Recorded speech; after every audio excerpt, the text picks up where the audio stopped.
সম্মানিত সুপ্রিয় শ্রোতা মণ্ডলী, আসসালামু আলাইকুম। দেশ ও দেশের বাইরে থেকে যারা আমাদের ইউটিউব চ্যানেলটি দেখতেছেন তাদের সবাইকে আন্তরিক প্রীতি ও শুভেচ্ছা জানিয়ে শুরু করতেছি আজকের ভিডিও। দর্শক, আজকে আমরা আমাদের ভিডিওতে একজন অসহায় মানুষকে নিয়ে আসছি, তার জীবনে কিছু কথা আপনাদের মাঝে তুলে ধরবো। দর্শক, ভিডিওটা না টেনে সম্পূর্ণ দেখলেন। ফোন নাম্বারটি ভিডিওতে পাবে। আসসালামু আলাইকুম। ওয়ালাইকুম আসসালাম। ভালো আছেন? জি ভাই, ভালো আছি। ভালো আছেন, একটু জোরে বলেন। নাম কি? মিথিলা। মিথিলা, খুব সুন্দর নাম। পরিবারে কে কে আছে মিথিলার? মা, এক বোন আর আমি। মা আছে, বোন আছে, আপনি? হ্যাঁ। বাবা নাই? না, বাবা আছে, অন্য জায়গায় বিয়ে করে চলে গেছে। আরেকটা বিয়ে করছে? হ্যাঁ। কোন জায়গায় আপনাদের বাড়ি? আমাদের বাড়ি ঘিও। মানিকগঞ্জের ঘিওর? হ্যাঁ। সুন্দর জায়গা ঘিওর, মানিকগঞ্জ। এখন কোন জায়গায় থাকেন? এখন ওই আশুলিয়া থাকে। মা আর কে আছে? বোন। বোন, আপনি তিনজন? বাবা নাই? না, মানে থেকেও নাই আর কি? কেউ নাই। আচ্ছা, দেশের বাড়িতে ঘর বাড়ি আছে? না, নদীতে ভেঙে নিয়ে গেছে।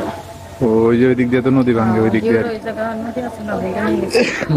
আচ্ছা, তাহলে এখন কি করতেছেন এখানে? কাজ কাম কি করে?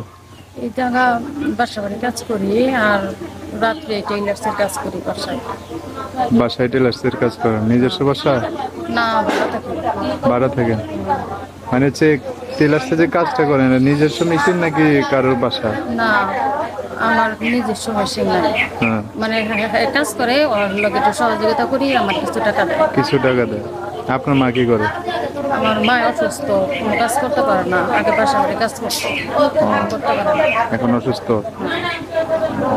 পড়াশোনা কতটুকু করছেন? 6 পর্যন্ত। তারপরে শেষ? করতে পারে না। বিয়ে শাদী? না, বিয়ে শাদী দিতে পারে না। যে যৌতুক চাই, যৌতুক কই থেকে দিবে? আমার মা তো এখন অসুস্থ। বয়স তো পার হয়ে যেতেছে, বিয়ে শাদী বসার দরকার না?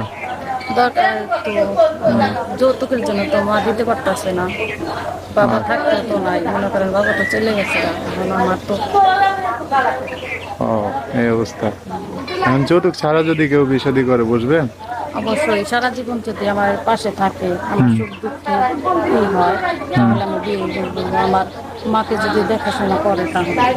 ও, আচ্ছা। তো আপনি তো এমনিতে উচালম্বা মানুষ, এই যে কেউ দেখে সরাসরি দেখেও কেউ পছন্দ করে না বিয়ে শাদী করার জন্য? ওই যে করে মানে টাকা চায়, যৌতুক চায়। টাকা চাই, টাকা পয়সা দেবে। এখন আপনার বাড়ি মানিকগঞ্জে, যে কোনো জেলার মানুষ, একটু বেশি বয়স হোক কম বয়স হোক, আপনাকে বিয়ে শাদী করতে চাইলে যে কোনো জেলায় বিয়ে বসতে রাজি হবেন? সমস্যা নাই, আমার আম্মারে যদি সব মানে দেখাশোনা করে, আমার সারা জীবন যদি পাশে থাকে, তাহলে আমার কোনো সমস্যা নাই। আচ্ছা আচ্ছা, যোগাযোগ কিভাবে করবে? এই মোবাইল নাম্বার আছে। আমি সুন্দর করে স্ক্রিনও লিখে দিব, আরেকবার বলে দিচ্ছি, 01301968730। এটা হচ্ছে ওনার নাম্বার। এই নাম্বারটাতে উনি, ওনাকে ফোন দিলে সব সরাসরি কথা বলতে পারবেন। আচ্ছা, এখন থাকেন হচ্ছে আশুলিয়া, না বললেন কোন জায়গায়? আসলে আশুলিয়া। এই যে নাম্বার দিয়ে দিয়েছেন, হয়তো বা ঢাকা শহর থেকে বা বরিশাল থেকে বা চিটাগাং থেকে কোনো ভাই, কোনো বন্ধু যদি আপনাকে দেখতে আসে, আপনার মাকে, পরিবারকে দেখতে আসে, একটা দেখাশোনা করে তো বিয়ে শাদী বা কোনো কথাবার্তা, তো দেখতে আসলে ঠিকানা দিবেন না? হ্যাঁ, দিব। যেহেতু এখানে নাম্বার দিয়েছেন, দেখতে আসলে তো ঠিকানা দেওয়া যাবে, তাই না? হ্যাঁ, দেব। আচ্ছা, ঠিক আছে, ওকে। তো ভিডিও শেষ করে দিই, হ্যাঁ? আচ্ছা। সো দর্শক, আজকের ভিডিও পর্যন্তই। দেখা হবে নতুন কোনো ভিডিওতে। সবাই ভালো থাকবেন। আল্লাহ হাফিজ, আসসালামু আলাইকুম।